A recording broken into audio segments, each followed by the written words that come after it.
What's going on, y'all? Welcome back to part 4 of our recommended route for Elden Ring Shadow of the Erdtree. Last time that we left off, we did pretty much everything that is in this first portion here. We did skip Castle Ensis. Obviously, we are not doing that until the next part. And we did skip the Dragon's Pit because that kind of gives us access to this lower portion here, and we are not ready for that. So, last time that we left off, we are ready for Bellarat, the Tower Settlement, and we're going to be doing that today. So we are going to make our way up these stairs here. Now, for here on my end, the door is obviously open, but obviously you're going to open the door on your end and make your way into the Tower Settlement. Now, some of these enemies that you see are going to be your first encounters with big-ass scorpions and things like that. You can go ahead and take those enemies down, or you can skip them. Totally up to you. I recommend to take them down, though. There's going to be a Revered Spirit Ash here. You're going to make sure you want to get that, and you're going to head up these stairs here. Now, as you're making your way through Bellarat, the Tower Settlement, it's pretty straightforward for the first portion of it until you get to this area here. Make sure you grab the Site of Grace here on the left-hand side. Now, once we grab that Site of Grace, I believe there's going to be two ways that we can go. We can either go back this way, or we can go forward, and I believe this might be locked for us still. Alright, y'all. Now, from this Site of Grace, we are going to go ahead and head east here towards this little water fountain. Now, when we get to this water fountain, you're going to want to go right. Some of the enemies I've already killed here on my run, just to kind of make it a little bit easier for me to show you the way. But there is going to be a bunch of enemies here. And remember, as we're going through legacy dungeons, you're going to want to check every single little nook and cranny here. Make sure that you check every corner. Make sure you break every pot. Make sure you kill every enemy. That way we can make the most out of our exploration here of this legacy dungeon. But basically, from this main road here, I went left and went into this hallway here. You're going to go up the stairs. Make sure you grab this Site of Grace here. Now, from this Site of Grace, you're going to go out this walkway. There's two pathways that you can go. You're going to go left or right. Now, we're going to take the right pathway. Now, there is going to be this asshole enemy here. He is pretty tough, so you can decide to skip him or do him. It is totally up to you. You're going to take a right sharp turn here. You're going to take a left here.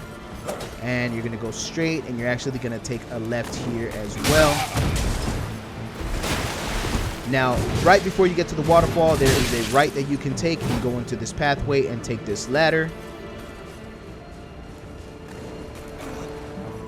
Once you take that ladder, you can go up here, and you're actually going to end up on the rooftops of exactly where you were at right now.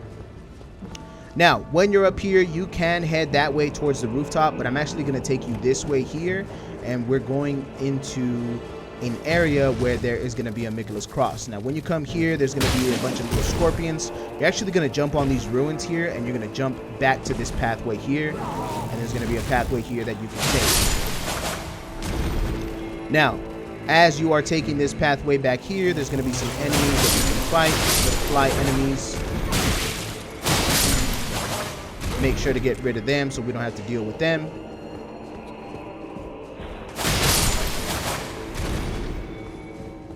And as you can see right in front of us, there is going to be a Michael's Cross. Make sure you grab the scattered tree fragments that are there and head down this way to this pathway here.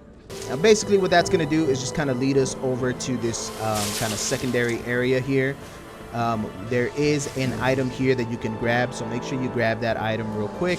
Now, the only way forward is down towards the flies and towards the poison and all that. So we're going to go ahead and head down this way here.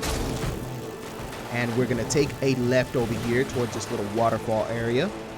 And we're actually going to take this ladder up here. Now, once you take the ladder up, you can actually head down this pathway here. Now, there's a pathway that you can go down to the left-hand side, but we are actually going to go straight so that we can get ourselves the Revered Spirit Ashes here. Make sure you grab the Revered Spirit Ashes here, and you can head up this way for another secondary area that we can access. Now, if you go down this way, you can go up the stairs, and I believe we are going to get to the final boss. First things first, we got to take out this asshole as well. If If you continue up the stairs, this will lead you to the final boss of the area. Now, obviously, I didn't take you down some certain pathways. So down there, as you can see, there is that pathway to the left that you can still take. So you can still explore most of this dungeon here. I didn't touch a lot of it, but I just wanted to show you the correct way to the main boss. Make sure you explore this area. Make sure you get everything. If you feel like you've done 100%, then you can head this way and get down to the final boss. Make sure you grab this gray site, and the final boss will be here through these double doors. Obviously, here on my end, I have already beaten him, but once you've beaten him, you'll get that site of grace. And once you get that site of grace, then we can go ahead and continue with part 5 of the recommended route. So I will see you guys on the next one.